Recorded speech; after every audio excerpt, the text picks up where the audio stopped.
C'est parti pour la table de la quotidienne 38e du nom en partenariat avec Avis et la PST. Que d'événements depuis notre dernier tournage. Faillite des Glazures et XL Airways, placement en redressement judiciaire de Thomas Cook, France et Monde. Et bien sûr, la dernière édition d'IFTM Top Resa. Alors aujourd'hui, pas de morosité. Nous allons passer en revue les dernières infos sur l'actualité récente et toutes ces catastrophes touristiques et économiques. Et je n'utiliserai pas le terme de septembre noir.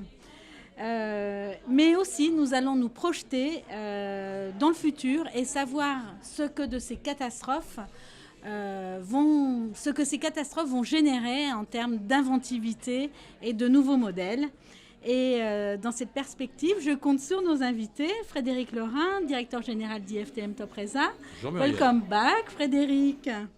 Lionel Rabier, directeur de Croisières d'Exception et aussi président des entreprises de voyage Île-de-France. Bienvenue, c'est la première fois, Lionel. Bonjour Muriel. Alors Patrick Métivier, qui est donc président de Carrefour Voyage. Et enfin, Guillaume Linton. Alors il a un CV comme ça.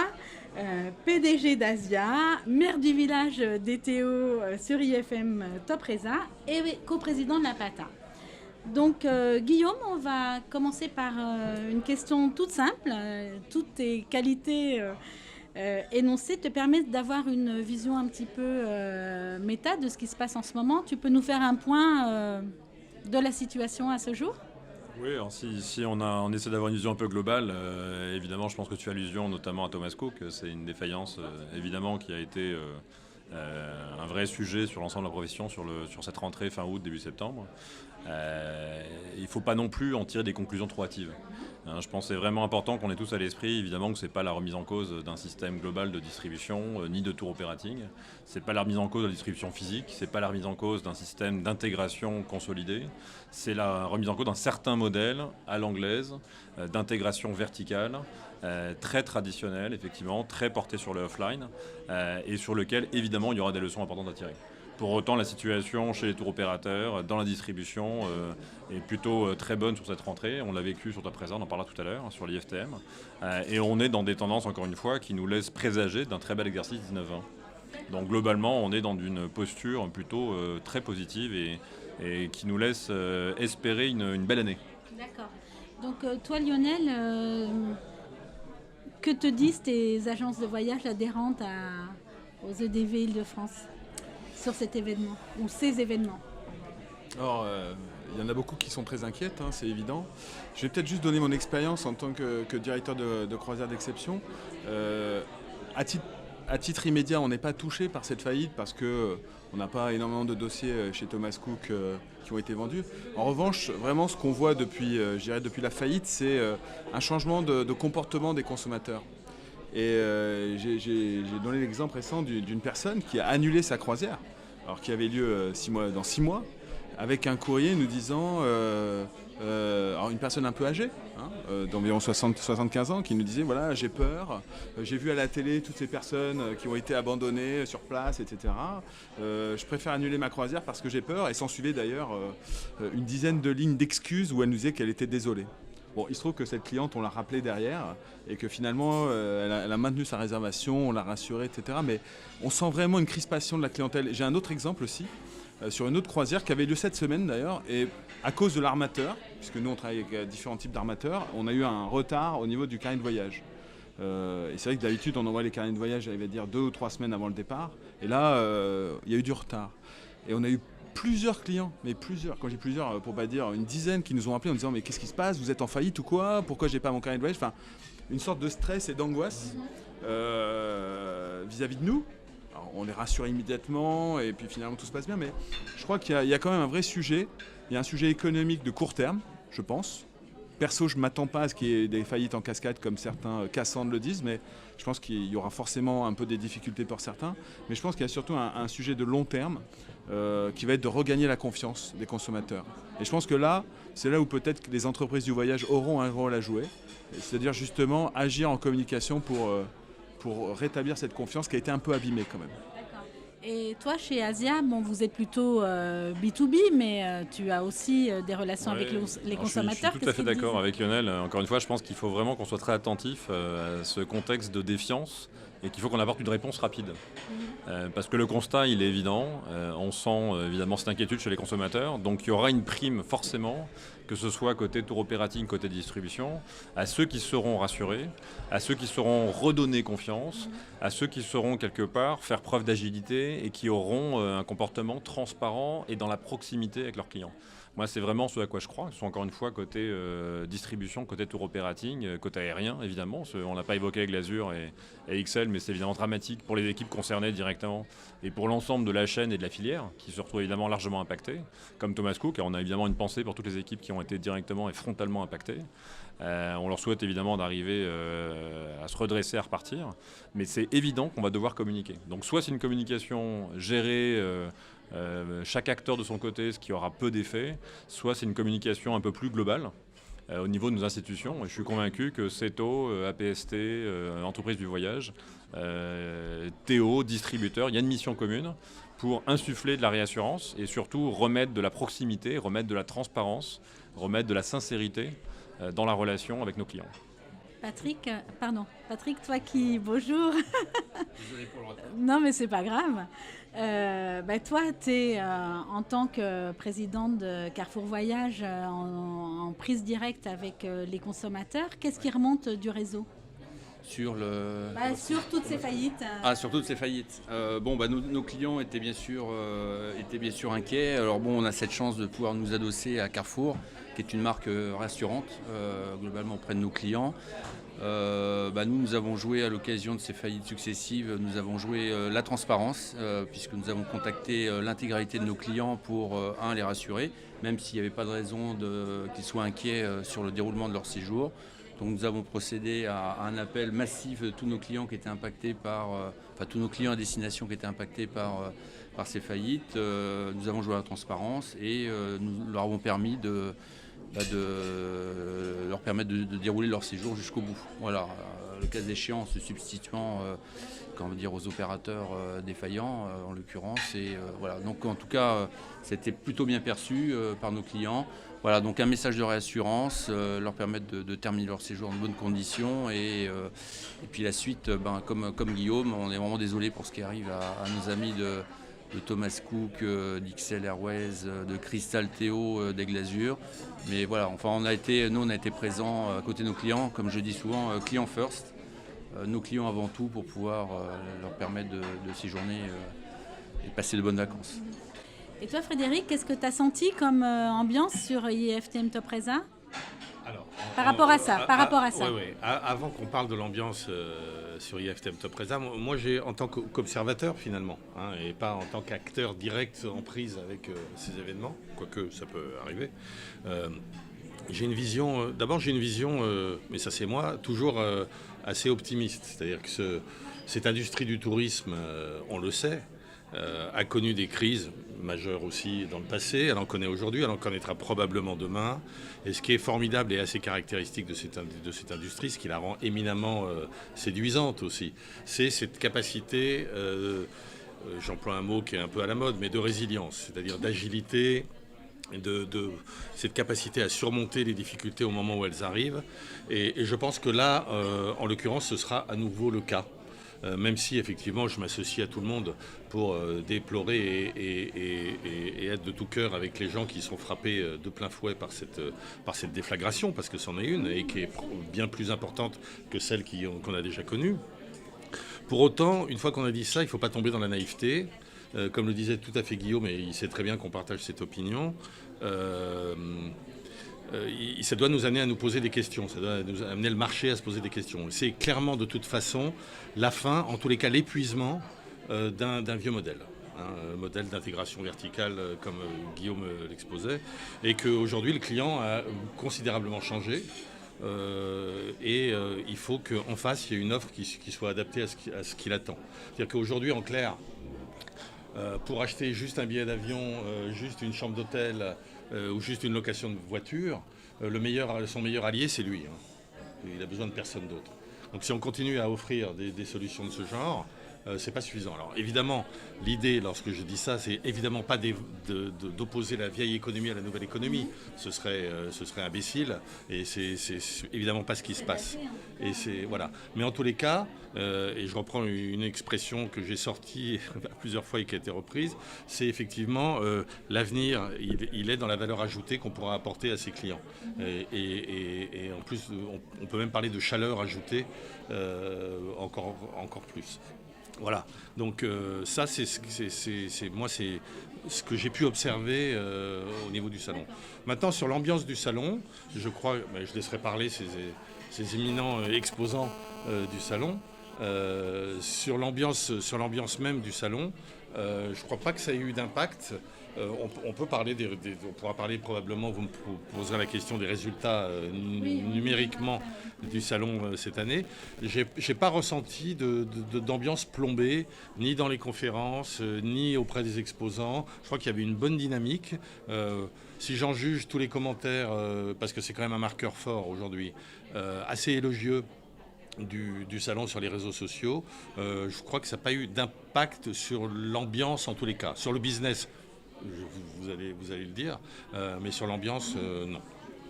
Pour rebondir sur qu'est-ce qu'on va construire de nouveau, qu'est-ce que tu vois, toi et Lionel, en tant que faiseur de produits, qu'est-ce qui va émerger de tout ça ?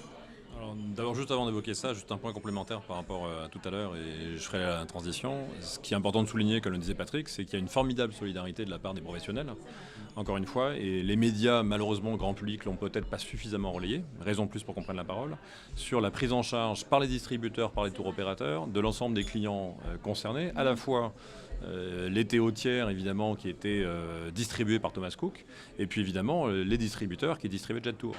Ça, je pense, c'est important de le dire, parce qu'il y a eu la PST, évidemment, donc il y a la démonstration faite par le métier et la profession qu'on ne laissait pas tomber les clients, qu'on n'abandonnait pas nos clients, distributeurs comme tour opérateurs, chacun en responsabilité, a évidemment totalement été pro et engagé dans la garantie des voyages des clients ou le remboursement, évidemment, de ces voyages s'ils ne pouvaient pas avoir lieu. C'est important de le dire parce qu'on a été, je trouve, globalement, la profession a su vraiment faire le job et on a apporté une démonstration fabuleuse qui mériterait d'être là aussi un peu amplifiée auprès du grand public à un moment où vraiment l'intermédiaire que nous sommes, agent de voyage distributeur, a vraiment fait le job, ce qui n'aurait pas été le cas, évidemment, si le client avait acheté directement sur Internet un vol sec ou autre.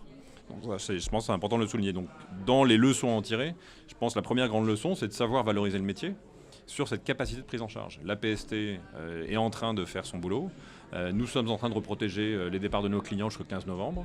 La question va se poser évidemment de ce qui se passe au-delà du 15, en espérant qu'il y ait une forme de reprise, bien sûr. Donc ça va être très court terme. Ensuite, il y a une réflexion, encore une fois, de prise de parole sur la confiance à donner aux consommateurs, sur le rôle de l'intermédiaire, sur la valeur ajoutée de l'intermédiaire. Moi, j'aime bien dire, le VA de valeur ajoutée, c'est vertu, agilité. C'est aussi de savoir démontrer, c'est pas juste le dire, mais savoir démontrer la vertu des opérateurs que nous sommes, TO ou distributeurs, sur la capacité d'accompagnement, la capacité de conseil, sur le service qu'on est capable d'apporter évidemment à ses clients pour faire en sorte que l'expérience vécue à destination soit au moins égale ou supérieure à l'expérience projetée par le client avant de son départ. Et puis bien sûr, troisième élément, il y a un vrai sujet de réflexion, au-delà de notre relation à nous avec le grand public et avec nos clients potentiels, qui est la relation au sein de la filière, et comment faire en sorte effectivement que nous soyons protégés les uns les autres, différents maillons de la filière, de l'amont à l'aval, de la destination au client final, en cas de défaillance d'un acteur majeur. Donc il y a une réflexion sur une caisse de garantie évidemment qui puisse protéger les acteurs de la filière et pas uniquement le client final. Et puis une réflexion évidemment sur les conditions de règlement, qui doivent nous permettre aussi d'être protégés dans ce genre de situation. Donc un raccourcissement certainement des délais de règlement et puis une politique d'acompte certainement à regarder. Qu'est-ce que tu en penses, Patrick ? Je ne peux qu'abonder dans ce que vient de dire Guillaume. Je pense qu'il y a eu effectivement une véritable solidarité entre les membres, notamment de la distribution et tour opérateurs.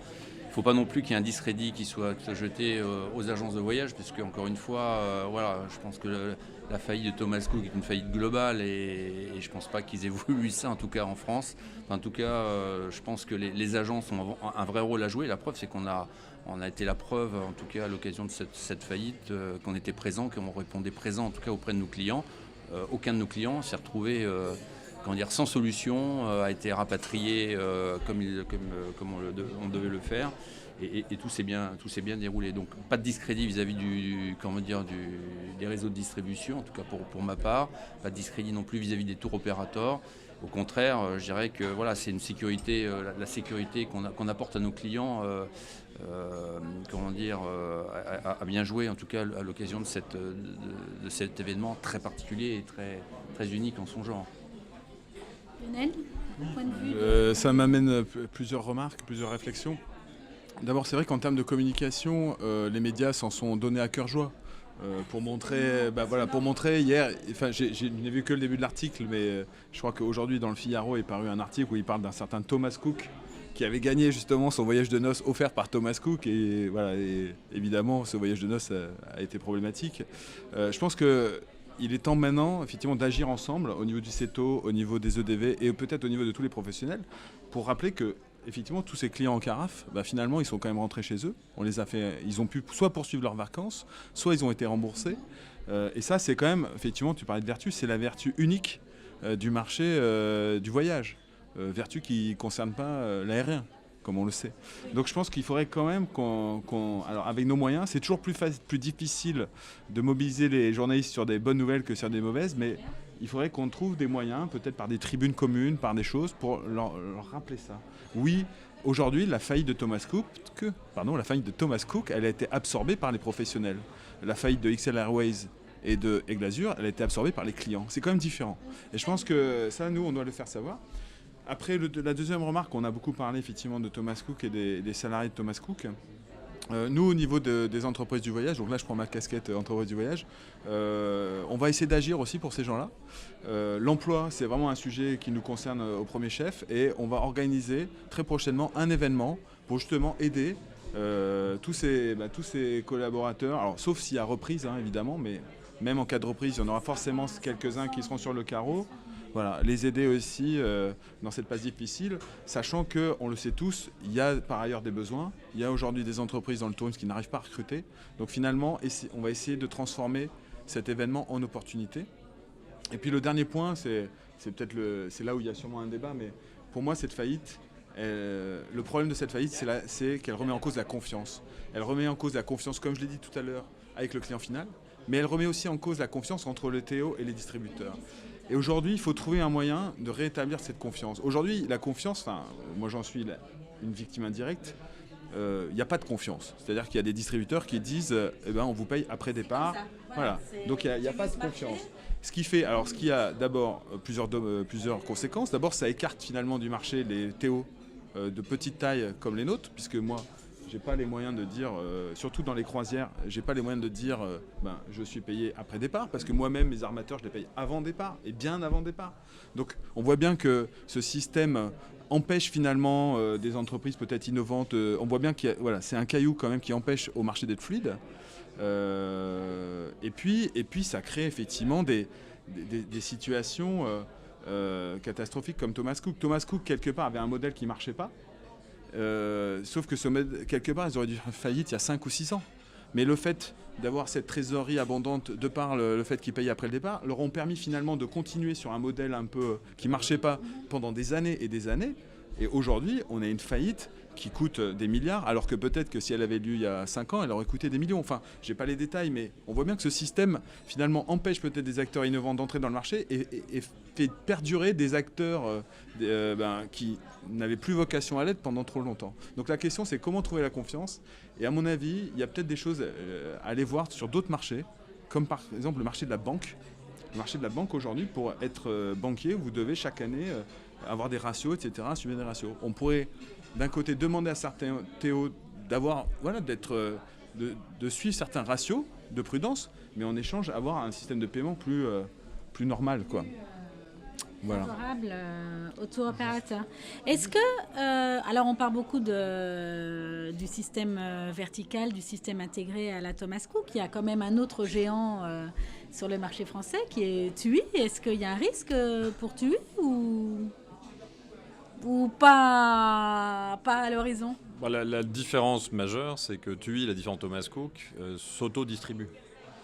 puisque les tours opérateurs tiers, en tout cas en ce qui nous concerne, Lionel évidemment aura son point de vue là-dessus, on est relativement peu distribué par le réseau de distribution TUI.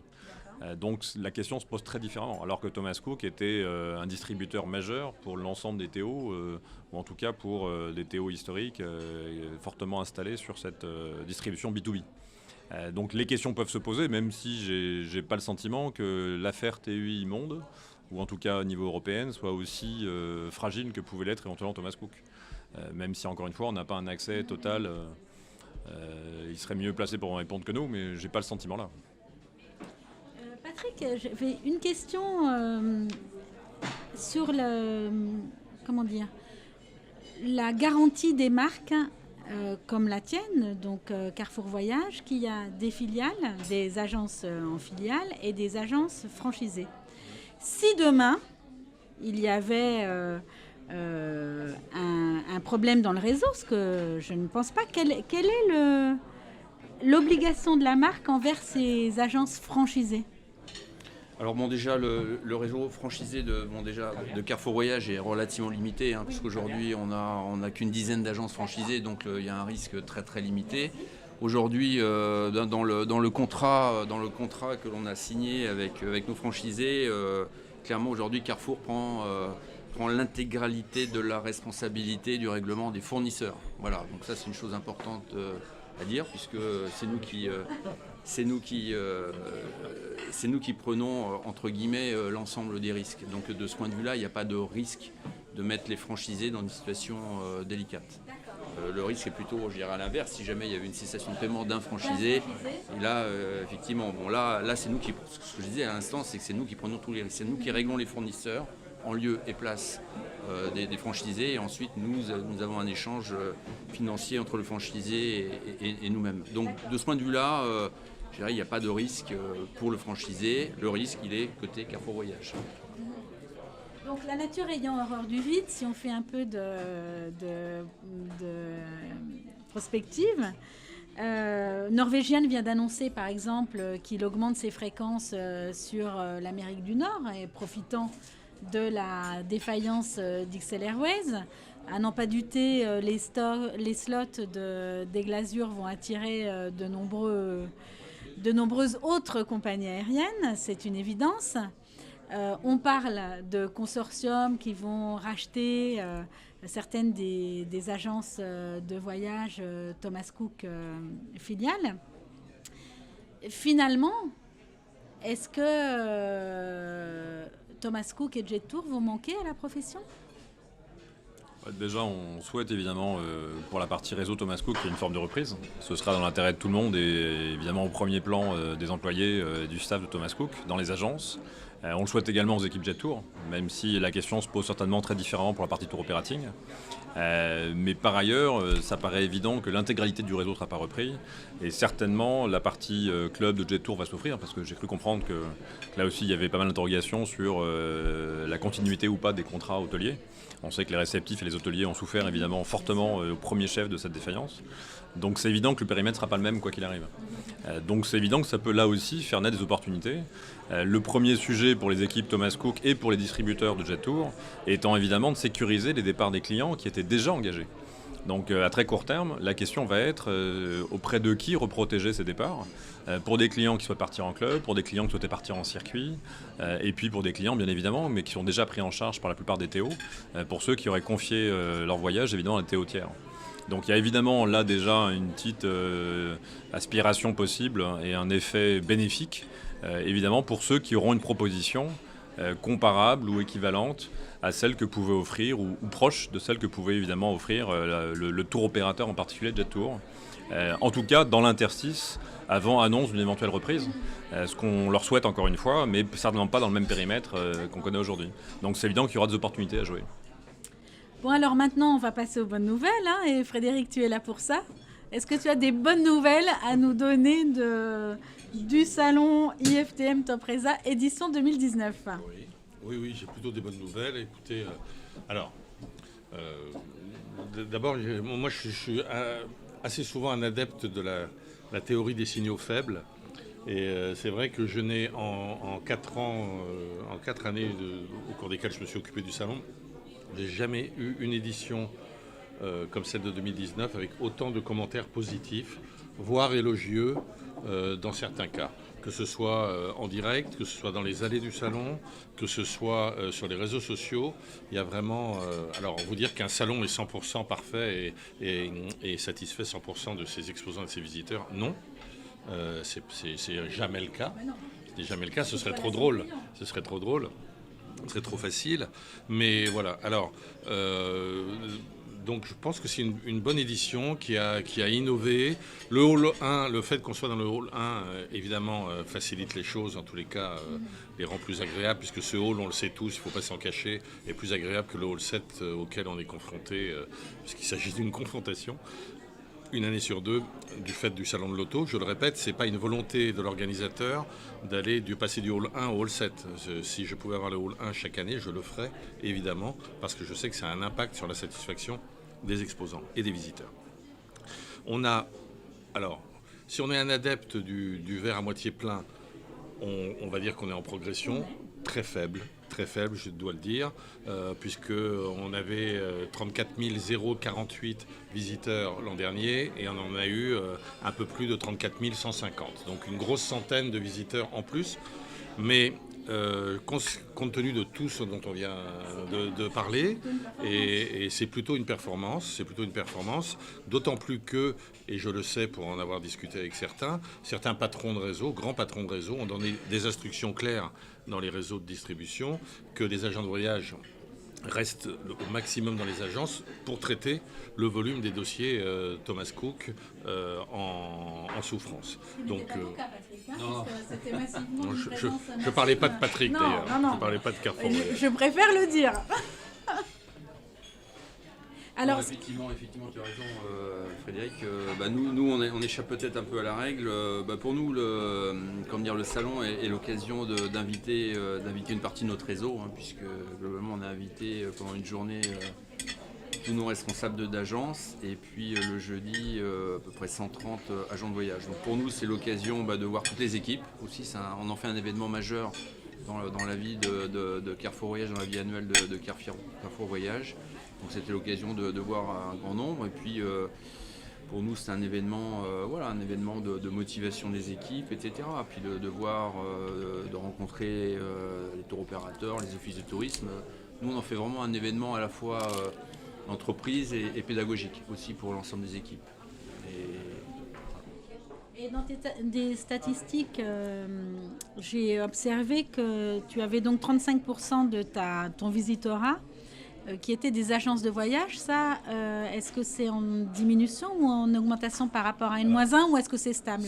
Cette année, c'est stable. Habituellement, les années précédentes, et 2017 et 2018, étaient en progression. Mais cette année, c'est stable, donc, effectivement. Même nombre d'agents de voyage malgré les consignes. C'est ce que tu as observé sur le village des Théo. Puis après, on parlera des villages des croisières quand même. C'était une nouveauté, non ? Non, c'était la troisième année. Le village de la croisière. Ah non, c'est troisième année. Troisième ou quatrième. Quatrième année. Non, pour rejoindre ce que dit Frédéric, moi je trouve que c'était, encore une fois, le rendez-vous est d'autant plus pertinent quand on vit les heures qu'on a vécues, les jours qu'on a vécus depuis ce début d'année, depuis cette rentrée. Encore une fois, on est dans une profession où évidemment on est sur des cercles, les gens se connaissent, il y a des liens forts qui se tissent, et plus que jamais, comme dans une grande famille qui vit un drame, le fait de pouvoir évidemment se retrouver, se réunir sur cette rentrée, partager, se rencontrer, les yeux dans les yeux sur les sujets et les impacts évidemment pour les uns et pour les autres, c'était hyper précieux. On a trouvé sur le village Théo, pour le coup, sans avoir encore tous les chiffres, on a eu 2 très belles journées mardi-mercredi. On a eu beaucoup d'événements et de temps forts qui ont ponctué la vie du village des tours opérateurs, notamment ce rendez-vous qui est en train de devenir récurrent chaque année, qui est le rendez-vous des équipes Carrefour sur le village des Théo. Le rendez-vous cocktail Seto qui est très apprécié aussi le mardi soir. Pour la première fois, Selectour a réuni une partie des patrons du réseau le mercredi midi. On a eu également une soirée, un after le mercredi soir avec Western Union. Et on a eu une très belle journée du jeudi également, qui est la journée, non seulement la Travel Agent Cup, qui était une très belle édition. Et en tant que maire du village Théo, j'y étais présent au sein du jury, aux côtés de Frédéric et l'ensemble du jury. Et j'ai trouvé que c'était une très très belle édition et qui, là aussi, au-delà du côté business et du côté convivial de l'IFTM, fait de l'IFTM le rendez-vous qui valorise le métier. Et ça, je trouve que c'est vraiment un temps fort qui aura vocation à prendre de l'ampleur. Il y a la Travel Legend Cup Junior, dont Frédéric parlera, qui lui aussi permet de mettre le pied à l'étrier aux étudiants et de leur faire comprendre un peu mieux ce qu'est notre métier. Mais je trouve que c'est un fabuleux coup de projecteur sur l'engagement, sur l'enthousiasme, sur le travail des équipes, parce que c'est un vrai boulot. Patrick pourra en témoigner. Florent, qui a été le grand champion de cette année, a fait une prestation fabuleuse. Oui, et première et troisième place. Première et troisième place. Ouais. Donc ça prouve aussi que l'engagement de Carrefour sur cette opération-là paye, parce que c'est certainement un des réseaux les plus actifs pour relayer l'opération en interne, et puis surtout pour en faire un événement crucial dans les temps forts de l'année du réseau. Donc ça, je trouve que c'est hyper précieux, et ça se voit, et ça se ressent, et puis je suis convaincu effectivement que ça vient créer une émulation au sein même du réseau, quand on a des gagnants, évidemment, qui sortent du lot sur ce type de compétition. Donc moi je suis très content de cette édition, encore une fois, et pour des tours opérateurs à dominante B2B, comme c'est le cas d'Asia, si je parle un peu plus pour ma chapelle, c'est archi pertinent, évidemment, de pouvoir être présent sur ce grand rendez-vous de rentrée et d'en faire le kick-off de l'année. D'autant plus que pour nous, la saison hiver est cruciale. Donc de pouvoir à ce moment-là, évidemment, porter nos messages à l'ensemble de nos distributeurs pour impacter la saison hiver, au mois de septembre ou début octobre, c'est idéal. C'est la même chose pour les croisières. Le futur maire. Alors justement, du je voulais village faire un des croisières. appel parce que j'ai découvert aujourd'hui que j'ai découvert aujourd'hui. Un Non, mais scoop. pas forcément pour moi, mais c'est vrai que j'ai découvert aujourd'hui que le village des Théo avait un maire, alors que le village des Croisières n'a pas de Et maire. un maire adjoint. voir un Et un amiral. maire adjoint. Un amiral. L'amiral, un capitaine. Non, moi je préfère rester dans les coulisses, comme chacun sait. Bon. Non, moi je suis un grand fan de Top Reza IFTM. Et alors souvent la question qu'on me pose, on dit est-ce que c'était un bon salon ? Et c'est vrai que je suis toujours surpris par cette question parce que pour moi, le fait que ça soit un bon salon dépend quand même avant tout de ce que nous on en fait en tant qu'exposants. Ça me paraît clair. Bien sûr qu'il y a une notion d'environnement qui existe et tout, mais on peut réussir son salon ou le rater simplement parce qu'on n'a pas fait les actions. Et c'est vrai que des fois je vois certains qui se plaignent mais qui en même temps ne font pas d'animation ou ne jouent pas le jeu. Voilà, je pense que quand on fait des animations, c'est vrai que nous, avec nos petits moyens, on essaye vraiment de profiter de ce moment pour faire des choses. Sincèrement, on a des retours énormes. Et puis les retours, c'est pas que, encore une fois, et c'est là aussi où je voudrais peut-être... il m'a pas donné d'argent, hein, Frédéric, mais c'est pas uniquement vendre des voyages ou vendre des croisières, c'est aussi les gens qu'on rencontre. Moi, par exemple, j'ai un commercial là, que j'ai recruté récemment, qui est vraiment formidable sur la région sud-est. Moi, je l'ai rencontré par hasard à Top Reza. Ça aussi, ça fait partie de Top Reza pour moi. C'est aussi un lieu, et je pense, assez unique quand même dans notre profession, et qui n'existe pas dans toutes les professions, où sur 3 jours, on peut rencontrer tout le monde. Enfin, c'est quand même incroyable de pouvoir rencontrer tout le monde.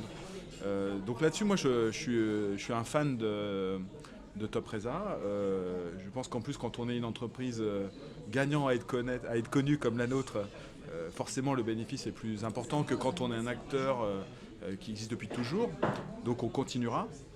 Après, bien sûr, il y a des choses qui peuvent être améliorées, mais qui comme partout, quoi. Mais moi, j'ai aussi la chance, peut-être, d'être relativement nouveau dans le monde du tourisme. Donc, j'ai pas connu Deauville. Voilà. Donc, et c'est vrai que là aussi, tous les jours, je rencontre des gens qui me disent « Ah, Deauville, c'était bien, etc. » Mais il faut arrêter, quoi. C'est d'autres critères qui rentrent Alors maintenant, il y a des revivals de Deauville. Non, franchement, quand on compare, et moi, j'ai la chance d'avoir bossé dans d'autres univers avant, quand on compare à ce qui existe dans d'autres univers, c'est positif. Après, il y a des améliorations. Je pense que notamment, il faut trouver des moyens peut-être de rendre les choses plus économiques. Mais voilà, en tout cas, ça reste un excellent salon, à mes yeux. D'accord. Frédéric, outre la partie économique qui te revient, dont on ne reviendra pas là-dessus, quelles sont les 3 tendances innovantes ou 4, si on a 5, tu peux même y aller. C'était quoi l'innovation sur IFTM Top Reza cette année ? Alors il y en a eu plusieurs. Il y en a eu en termes de création de village, puisque comme vous le savez, on est assez attaché à cette structuration de l'offre par village thématique. C'est le village de la croisière, village des Théo, Donc la première innovation, c'était de développer, de mettre en place avec Sophie Lacour un village de l'innovation, un espace innovation, village de l'innovation, qui n'était absolument pas un espace marchand d'aucune manière, mais un espace expérientiel. Et Sophie Lacour, qui est donc très branchée sur l'intelligence artificielle, sur tout ce qui est la domotique, la prospective adossée au tourisme, nous a offert 10 innovations, dont certaines provenaient du CES de Las Vegas. Nobody's perfect. Voilà, donc ça c'est une première innovation. Il y a une seconde innovation qui m'est chère et qui a été bien perçue, même si c'est un peu loin de vos préoccupations à vous tous. On avait un déficit de qualité sur la partie France, sur la destination France. Cette année, on a monté le village des autocaristes. Pour tout vous dire, je pensais que ce village des autocaristes, si on avait de la chance, allait rassembler 4 opérateurs ou 5 opérateurs. On en a eu 12 pour une première édition, ce qui est quand même une belle performance. Et puis, la scénographie elle-même de la destination France a fait beaucoup de progrès. Et puis, du point de vue du digital, on a innové, puisqu'on a créé cette année de toutes pièces une appli. Une appli qui est une espèce, enfin qu'on espère être, même s'il y a encore quelques petits dysfonctionnements à droite à gauche, mais qui est globalement une sorte de couteau suisse sur le salon, qui va vous envoyer des pushs sur la prochaine conférence, qui va vous permettre de prendre des rendez-vous, qui va vous permettre de savoir où vous êtes sur le salon, etc. Tu vois, genre je suis là, je veux aller là, guide-nous.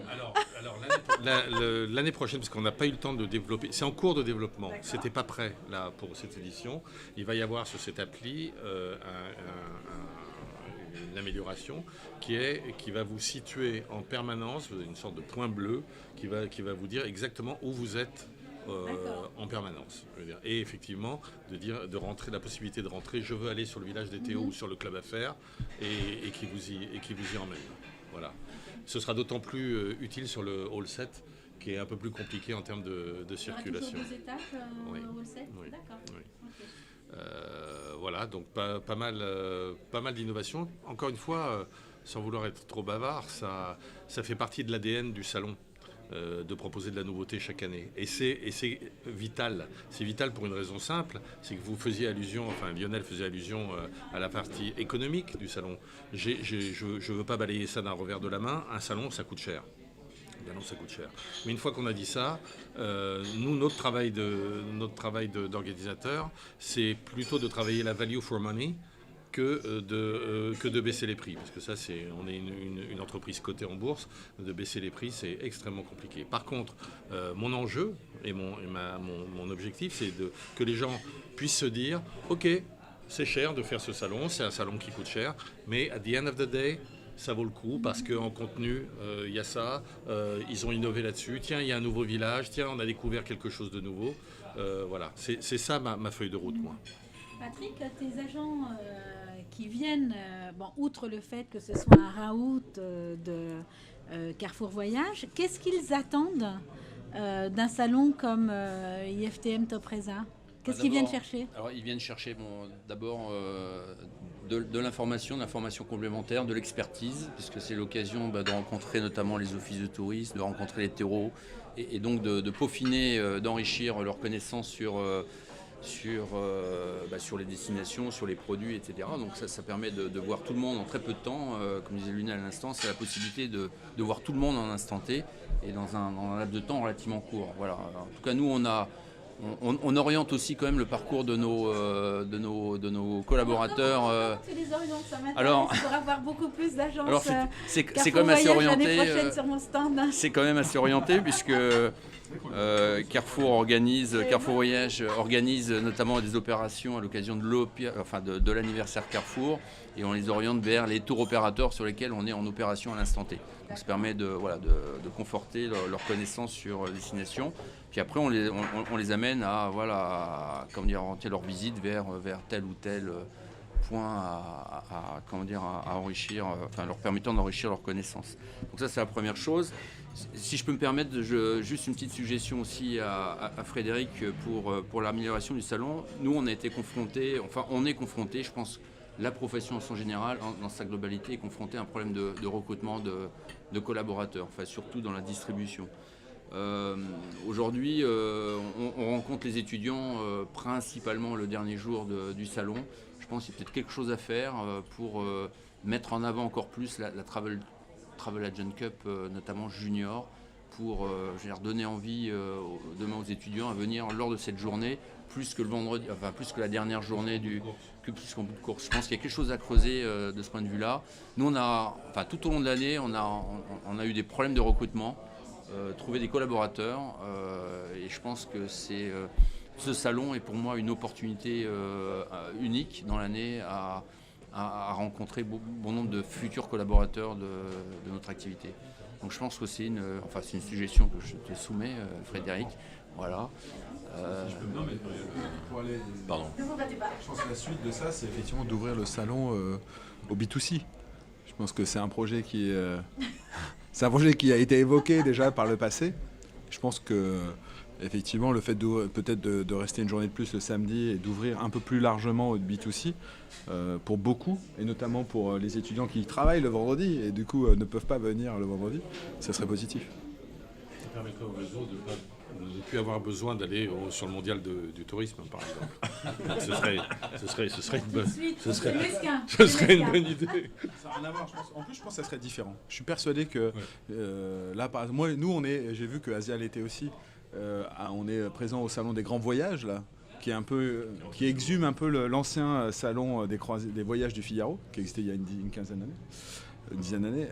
Je pense qu'il y a de la place pour différents types d'événements autour du voyage à l'attention des clients finaux. Moi, personnellement, c'est vrai que s'il y avait un test qui devait être mené, nous serions partie prenante. Y compris au niveau des fédérations, c'est-à-dire y compris nous. Je pense que nous, alors là je parle croisière d'exception, évidemment ça nous intéresse de rencontrer des clients, mais même on va dire les institutions, les entreprises du voyage, ça aurait été bien de les rencontrer cette fois-ci. Peut-être qu'ils auraient été pour la plupart inquiets, mais justement ça aurait été une tribune pour nous, pour leur dire mais regardez, on est là, l'APST est là, EDV est là, Asia est là, voilà, on est tous là.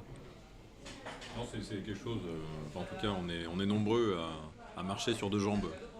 Comme on le sait, avec toujours une déontologie forte, parce que évidemment ça n'a de sens de s'ouvrir au B2C que si chacun, je pense au tour opérateur en particulier, et je parle pour ma paroisse, pour Asia, si évidemment on est complètement droit dans nos bottes sur le respect évidemment de cette déontologie, au sens qu'on soit B2B strict ou B2B B2C, c'est le même produit vendu au même prix avec le même stock.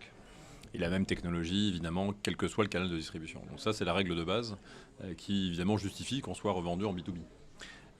Donc bien évidemment, il faut déjà respecter cette déontologie-là. Mais si effectivement c'est le cas, on a tout intérêt, et les réseaux de distribution ont tout intérêt de la même façon, à ce que nos marques, encore une fois, dans ce qu'on se racontait tout à l'heure, qui était de faire gagner ou de regagner la confiance de nos clients, à ce que les marques soient une valeur refuge, et ce que les marques soient un gage de réassurance. Donc évidemment, des marques comme les nôtres, qui ont vocation, Asia en particulier, à être des marques spécialistes, voire hyper spécialistes, et c'est la raison pour laquelle nos ventes en B2B fonctionnent très bien, c'est qu'on se rend bien compte que ce binôme entre l'agent de voyage qui connaît son client et le tour opérateur spécialiste derrière qui connaît sa destination, on est capable évidemment d'avoir une offre combinée qui va être personnalisée, qui va être au niveau de ce qu'attend le client, voire qui va le surprendre et qui va permettre d'emporter la vente.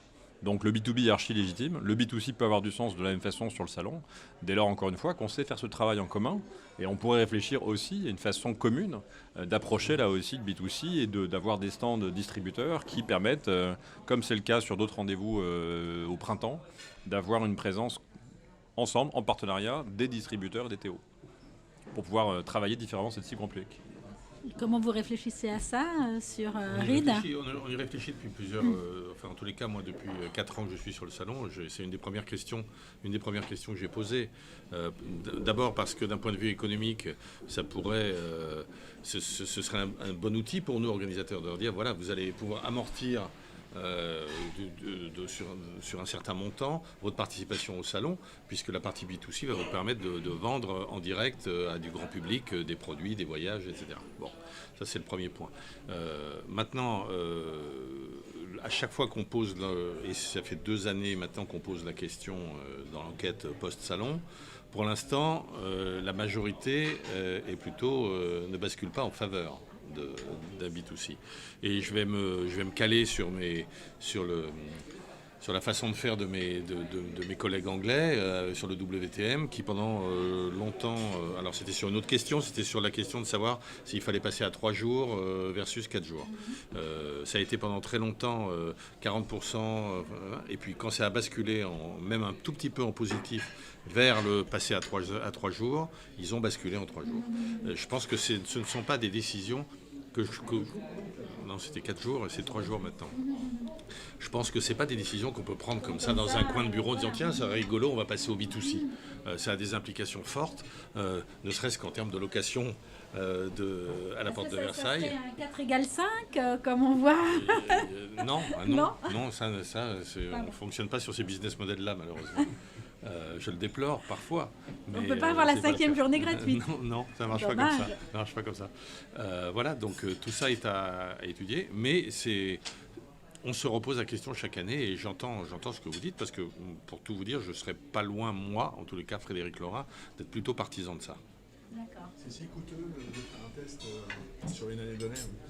Ce serait... On est en train de mouliner le modèle là pour voir quel serait l'impact budgétaire. Mais il est certain quand même. Donc là, on est à presque 1 heure de tournage, donc on va faire un petit un petit tour de table. Si, ça tourne encore. Et bon, alors on a entendu Frédéric avec quand même le verre plus qu'à moitié plein quand même sur IFTM Top Raisin. En revanche, là, dans ce que vous dites, il y a une chose qui m'éveille. Quid des autorités touristiques officielles? On les a absolument pas vues sur le salon. Enfin, alors excuse-moi Frédéric sur l'emplacement de la zone Amérique sur le salon. Et je voulais ne pas l'évoquer, mais bon, puisque tu y viens, je l'évoque. Mais il ne me semble pas que les autorités... le ministère de tutelle ait annoncé des choses extraordinaires sur ce salon, ou alors c'est passé totalement à côté. Alors, en tout cas, à côté de moi. Oui. À côté de toi, c'est sûr. Donald Trump a annoncé des choses. Alors, sur la venue des autorités sur le salon, il faut dire les choses. C'est toujours assez compliqué. On a beau exprimer la même ritournelle permanente qu'on exprime tous, Monsieur le ministre, 7% du PIB de la France, 2 millions d'emplois non délocalisables, etc. Ça reste compliqué. Pour autant, et je dois rendre hommage à Jean-Baptiste Lemoyne, il est toujours arrivé à venir. Alors, il n'est pas venu le premier jour de l'inauguration, il est venu le second jour. Je ne suis pas maître, moi, en tant qu'organisateur, même si je peux avoir essayer d'infléchir des choses. C'est le cabinet. D'abord, je ne suis pas maître de son agenda, et je ne suis pas maître de son cabinet concernant la déambulation officielle. Donc il y a toute une période de négociation avec le cabinet, et comme dans toute négociation, il y a des choses que je dois lâcher et d'autres sur lesquelles je suis plus ferme. Cette année, par exemple, parce que ça me paraissait important, j'ai insisté pour que le ministre, le secrétaire d'État Jean-Baptiste Lemoyne, passe sur les réseaux de distribution. Il est passé sur Carrefour Voyage et il est passé chez Laurent Abitbol sur Selectour. La question que me pose le cabinet parfois me dit mais pourquoi les réseaux de distribution ? Je leur dis, écoutez, vous pouvez avoir les plus beaux produits du monde, les plus attractifs, etc. S'il n'y a personne pour les vendre, il ne se passera jamais rien. Donc c'est important que vous passiez et que vous montriez de l'intérêt auprès des réseaux de distribution. Voilà, pour répondre à ta question, Muriel. Maintenant, moi, j'appelle de mes voeux une présence du ministre sur le salon en mode salon de l'agriculture, c'est-à-dire 12 heures. J'adorerais ça, on passerait partout, voilà, mais je fais au mieux avec son agenda et avec son cabinet. Non, enfin moi ce qui m'a frappé, c'est qu'il n'y a pas eu vraiment de message fort compte tenu de l'actualité. Je pense que ça aurait... Oui, non, il y a eu quand même un sujet, je trouve, qui est arrivé sur IFTM, c'est le sujet de l'environnement. Et alors moi, par exemple, pour la première fois, IFTM a organisé une conférence à laquelle j'ai eu la joie de participer sur justement l'impact écologique des croisières. Donc ça aussi, c'est une première. Et puis Air France a quand même annoncé, et pour moi, c'est quelque chose franchement de structurant, qu'il allait dès à présent absorber le CO2 de tous ces voyages intérieurs.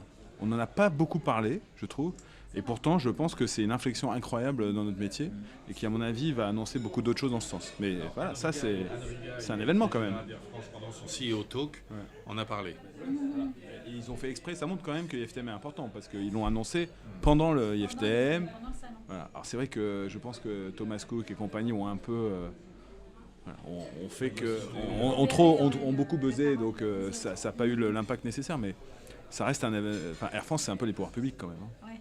Oui, non. Bah, un peu. Non, normalement non. Allez, dernier tour de table. Guillaume, on commence par toi. Quelles sont les raisons d'espérer pour la prochaine saison ? Bah écoute, les premières raisons, j'ai envie de te dire, c'est qu'encore une fois, et moi j'en suis archi convaincu, à l'aune de ce qu'on a vécu sur ce début d'année, je suis archi convaincu que les agents de voyage ont une place énorme à jouer dans cette rassurance, cette confiance et cette proximité avec les clients. Non mais vraiment. Et encore une fois, on est nous sur une dominante offline. 95% des voyages vendus par Asia sont vendus par un agent de voyage, que ce soit un agent de voyage partenaire ou un agent de voyage Asia. Donc le offline a un avenir, j'en suis convaincu, archi fort. Et j'en suis d'autant plus convaincu qu'encore une fois, je le vois fin septembre, nos performances sont très bonnes. Thomas Cook ou pas Thomas Cook, on a fait un très bel été, on a eu un très bon printemps et les bookings à fin septembre pour les départs de l'hiver et même déjà du printemps et de l'été 2020 sont sur des progressions à 2 chiffres. Alors qu'on est un tour opérateur très installé, très mature, très référencé, hyper spécialiste. Donc ça passera, c'est vraiment ça, moi j'en suis encore une fois convaincu, par une capacité, grâce à ce tandem agent de voyage Théo spécialiste, à avoir une offre sharp, une offre qui soit experte, avec une qualité de conseil grâce à l'adossement encore une fois du Théo spécialiste, et avec un agent de voyage qui connaît très bien son client. Donc c'est parce que l'un connaît son client et que l'autre connaît son produit et sa destination qu'on saura convaincre, encore une fois, qu'il y a une énorme valeur ajoutée, vertu, agilité, pour pouvoir évidemment faire en sorte que les clients restent en agence et recommandent surtout l'agence. Moi je crois vraiment qu'il y a aussi quelque chose à réfléchir autour de l'agence tendance et que passer par un agent de voyage, c'est tendance. Passer par un coach qu'on appelle travel coach, qu'on appelle... travel designer, qu'on l'appelle agent de voyage, conseiller voyage, c'est tendance, c'est la même chose. Le sujet étant vraiment d'être capable de permettre au client de vivre une expérience à destination encore meilleure que ce que le client pourrait projeter et que ce surtout à quoi il aurait accès s'il se débrouillait tout seul. Donc c'est de faire en sorte de proposer des choses que jamais il ne trouverait seul et en tout cas pas avec la qualité, la fluidité, la logistique que peut proposer l'agent de voyage. Enfin, et l'assurance, la réassurance, et puis la couverture, encore une fois, la garantie que si jamais il se passe la moindre chose, Thomas Cook, c'est quand même le pire des cas qu'on puisse imaginer, même dans ce cas-là, le client part quand même. Le client part quand même. L'agent de voyage a fait son boulot, le tour opérateur a fait son boulot. Même si, encore une fois, on n'est pas sûr d'être réglé sur les départs du mois de septembre, les clients sont partis pour ceux qui l'ont souhaité. C'est la plus belle démonstration possible, évidemment, que le métier a un avenir fabuleux, dès lors qu'on sait le dire aux clients. Lionel ? Donc c'est la conclusion. Donc alors pour les entreprises du voyage, alors, en ce qui concerne les entreprises du voyage, je pense que aujourd'hui donc nous on essaie d'agir évidemment pour avec la PST évidemment pour régler les problèmes immédiats, mais qu'à moyen terme et à long terme on veut agir pour que les règles changent. Les règles doivent changer dans l'aérien. Donc je ne vais pas revenir sur le combat. On n'en a pas parlé, mais il y a un vrai combat qui est mené aujourd'hui. Alors c'est un peu David contre Goliath. Et c'est aussi pour ça que d'ailleurs qu'on a besoin que nous, le petit David, on soit aidé par le CETO, par peut-être même par tous les acteurs du métier. Mais on doit aujourd'hui imposer des règles différentes aux compagnies aériennes. Parce que quand une compagnie est défaillie, c'est pas juste le secteur aérien qui souffre, c'est le monde du voyage dans son ensemble. Et donc c'est pas juste. Donc il y a vraiment ce combat que Jean-Pierre Mas vraiment incarne. Je crois qu'il déploie une énergie colossale en ce sens. Encore une fois, on n'est pas sûr d'obtenir quelque chose, mais en tout cas, on y met les moyens. Après, il y a d'autres choses, peut-être plus sur le long terme, au niveau de l'image, de la communication. Moi, je pense qu'il faut aujourd'hui investir en communication, en marketing, pour effectivement redorer l'image de l'agent de voyage. Il y a l'aspect sécurité, effectivement, où là, on a pris un coup, mais il y a aussi tout le reste. Et moi, je bois tes paroles. Je crois qu'effectivement, l'agent de voyage, c'est l'avenir du tourisme. En tout cas, pour les voyages élaborés. Et donc ça, là-dessus, EDV a un rôle à jouer. Et puis, encore une fois, au niveau plus local de Île-de-France, moi, j'ai vraiment envie d'organiser un événement pour aider Donc on fera ça, je pense, d'ici la fin de l'année ou en début d'année, peut-être un job dating ou quelque chose dans ce sens pour aider effectivement les collaborateurs de Thomas Cook. On va attendre de voir ce qui se passe pour les aider dans cette période délicate.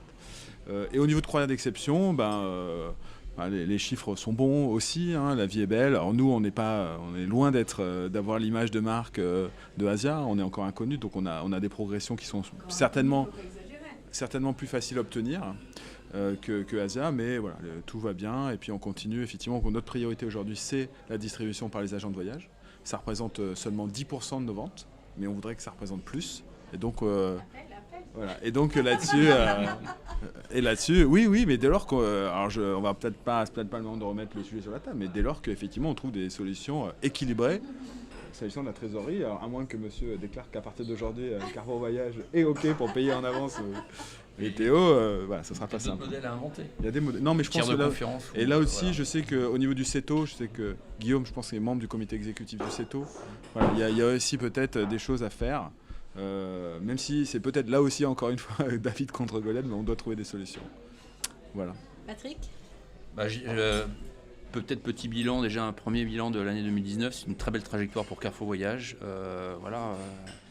On pourra en parler dans quelques mois, mais enfin on est sur une très belle trajectoire 2019, très belle trajectoire aussi 2020, donc il y a vraiment une raison d'espérer, notamment de lendemain qui sourit à l'ensemble de la profession. Enfin, je pense qu'aujourd'hui on est plutôt globalement sur un bon trend. Je dirais que demain, notre métier doit aussi innover, et là Guillaume en est le très bon exemple en termes d'innovation produit, etc.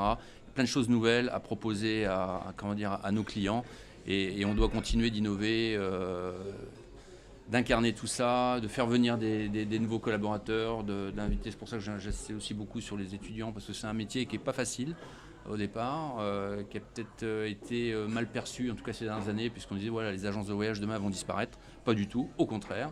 On retrouve bon nombre de clients qui ont été happés par du online et aujourd'hui on retrouve des clients qui reviennent dans les agences et beaucoup. Pas encore assez à mon goût, mais voilà, ils vont trouver l'expertise, ils vont trouver le savoir-faire et j'insiste beaucoup sur l'expertise. En tout cas, chez Carrefour Voyage, on a affaire à des experts. On n'a pas affaire à des vendeurs, on a affaire à des experts, des passionnés. Et je pense que la passion fait tout, quoi. Enfin, personne ne pourra dire le contraire. On connaît bien Asia, on connaît bien les collaborateurs d'Asia, ce sont des passionnés. Voilà, enfin, j'illustre avec Guillaume, puisqu'il est. Mais bien sûr, non, mais comme il est autour de la table, j'en profite. Voilà. Take the point. Je prends volontiers. Voilà. Non, mais c'est une vérité. Voilà. Il faut innover et puis la passion emportera le tout. Alors la passion. La Frédéric ? passion, oui. Encore une fois, au risque de me répéter, le bilan est bon, les indicateurs sont ouverts, donc voilà, on va pas s'étendre plus là-dessus parce qu'après c'est un peu. Mais c'est dû à plusieurs choses. C'est dû effectivement à cette volonté farouche et chevillée au corps d'innover chaque année, de proposer des nouveaux taux, des nouvelles choses, des nouveautés. De la même manière qu'un Théo comme Asia va proposer des nouveaux produits ou comme Lionel proposer des nouvelles façons de faire ou des nouveaux produits. On est exactement dans la même démarche. Et je le redis, et c'est pas par hasard que le gros de notre visitorat, en tous les cas, ce sont les agents de voyage. Et je le redis dès que j'ai l'occasion de le dire, les vrais VIP du salon, ce sont les agents de voyage. Eh bien, c'est sur ces mots que nous allons nous quitter. Cette édition est tout à fait optimiste. On se donne rendez-vous le mois prochain. Merci à tous et vive les agents de voyage.